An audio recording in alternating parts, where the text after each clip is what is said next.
DC just gave us a new take on the very first time Batman and the Joker met, so this is about to get interesting.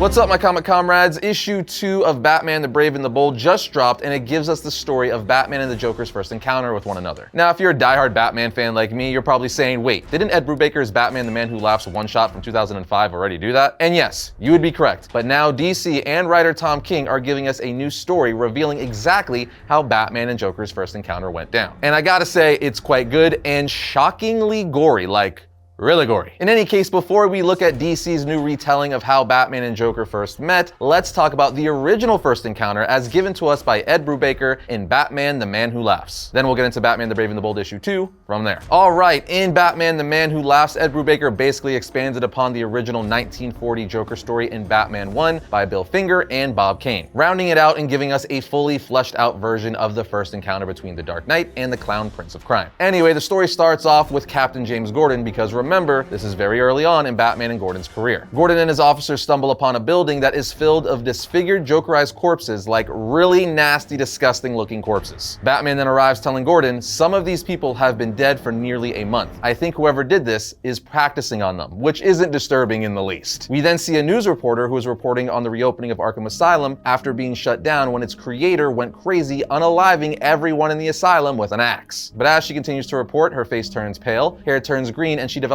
a permanent grin as she falls over, with the Joker appearing behind her saying, "Good evening, Gotham and Gothamites everywhere. Thought I'd take some time out of my oh-so-busy schedule to say hi and make a few not-so-veiled threats. So hello, goodbye, you're all going to die." Joker then starts laughing, saying, "Sorry, sometimes I just kill me, especially when I think about killing you." But hey, before we get to the wholesale destruction part of our little terror experience, let's pick out a few of our favorite sons for a special shout-out. Henry Claridge, I'm looking at you, old boy, and your future looks dim indeed. In fact, if I were a psychic, I'd say that the bell would certainly be tolling for thee tonight at midnight. Oh, what the hell, I'll say it anyway. You die at midnight, Henry. And then we could all have a good laugh at your expense. Obviously, at this point, Gordon and his officers guard Henry at his estate that night. Batman even arrives, crashing through the skylight as Henry turns Jokerized. Batman takes a quick look at him, saying, he's dead, never had a chance, as the Joker has clearly poisoned Henry hours ago. With the SWAT looking at Batman like, what the hell, Captain Gordon, what should we do? Because remember, both Batman and Joker are very new to Gotham. But Batman does his thing and flees before getting into a confrontation with the GCPD. Now, while Gordon and Batman were distracted with Henry, Joker decided to let patients from the Williams Medical Center for the Criminally Insane loose on the streets and supply them with guns. Now, the story keeps getting crazier from here, but for the sake of getting to the point, ultimately Batman deduces the people Joker is targeting, like his second target, Jay Wilde, are people who have stake in Ace Chemicals, the plant that turned Joker into the Joker, with Bruce realizing this is Joker getting revenge on the people who made him this way, or who he thinks made him this way, as the Joker had no reason to break into the Ace Chemical plant in the first place. We also see in the story the Joker gets his name by the press, giving it to him in headlines of the Gotham Gazette, calling him the Joker. Joker even comments on it saying, hey, I've got to say, I like my new name. Funny that I didn't think of it. Anyway, after Batman puts together that the Joker's targeting people who have an affiliation with Ace Chemicals, he also realizes that Joker has poisoned Gotham's water supply to get revenge for his disfigurement at Ace Chemicals. Batman obviously shows up to stop him, saying, it's over, Joker, give it up. The Joker then says, all I have to do is flip this lever, the floodgates will open into the viaduct, and then Gotham dies. Batman tells him, I can't let you do that, with Joker saying, really? And how the hell do you think you're going to stop me? Batman just says this, as he rigged explosives to destroy the viaduct, blocking the water from getting into Gotham. This pisses off the Joker, causing a brief battle between the two of them, one that Batman ends pretty swiftly, with the Joker begging, saying, okay, uncle, you win, I'll kill them some other time. Batman then stands over Joker's body, saying, no, you won't. And with that, we have the first confrontation between Batman and Joker, which is pretty awesome. But now let's move on to the brand new retelling in Batman the Brave and the Bold issue 2. It's also pretty damn solid. Issue 2 of the Brave and the Bold starts off with the Joker threatening to kill Mr. Wilde, much like in The Man Who Laughs. You're gonna notice some similarities between the two stories, but a lot of differences as well. Anyway, Mr. Wilde is convinced that even with Gordon and the GCPD at his house, the Joker is still going to kill him, with Wilde panicking and freaking out, telling Gordon, that psycho is going to murder me. I know it. I have kids, young kids. I have a wife. I'm not ready. Gordon says, calm down, you're fine, as Mr. Wilde gets hit in the neck with a poison dart as the clock strikes midnight, with Joker gas coming out of the medieval armor that Wilde has in his house. The Joker gas knocked out all the officers in the room, with Gordon trying to tell Wilde, move, I promised you, you wouldn't die. But Gordon isn't much help as the gas is paralyzing. We then see that there's someone inside of the armor, and that someone is the Joker, who picks up the knight's sword and starts hacking the officers. It's literally a bloodbath. A paralyzed Gordon even says, I don't know if he ever used one of those before. Took some time. He'd hack into one guy and move on to another, then realize that the first guy was still breathing and go back and hack again. He seemed like he was having a lot of fun. He then makes his way to Gordon as we see Gordon is telling this story to Batman. He continues to say at some point the armor was in the way, so he took it off. When he got to me, he stayed for a second, said he liked my mustache, and started laughing. Never heard of a more cruel dry sound, like someone chewing on styrofoam. He left me, moved on to two guys next to me, popped their eyes out with the tip of his blade, then turned back to show me the bloody eyeballs in the palms of his hand before he started juggling them. And people wonder why Joker is the most infamous villain of all time. Gordon tells Batman Joker isn't some criminal to be pursued by a badge, using police procedures to get a handle on what he's doing. I gave that farce a whirl. Now I got to arrange for 8 funerals, all closed caskets. Basically, Gordon continues to allude that he needs Batman to find and stop the Joker. So Batman heads back to the Batcave and gets an idea. He calls up Gotham City rich tough guy Brute Nelson and basically uses reverse psychology on him to get him to call out the Joker. As Bruce says, the guy who kills the Joker will be the most famous and toughest guy in Gotham, knowing full well Nelson will do just that, with Batman being close by to take down the Joker when he arrives. The cool thing about this is Tom King actually is bringing back Brute Nelson. This is not a character of his own creation. Nelson also appeared in a pre-crisis Batman story, who in said story also wanted to take down the Joker. So this is a nice little Easter egg or callback for die-hard Batman fans. Elsewhere in North Gotham, Nelson waits for the Joker in his mansion, as he did what Bruce tricked him to do, calling out the Joker, saying he ain't scared of the Joker and he's going to wait for him at his house on Friday. If he's still alive at midnight, the Joker is a punk. Except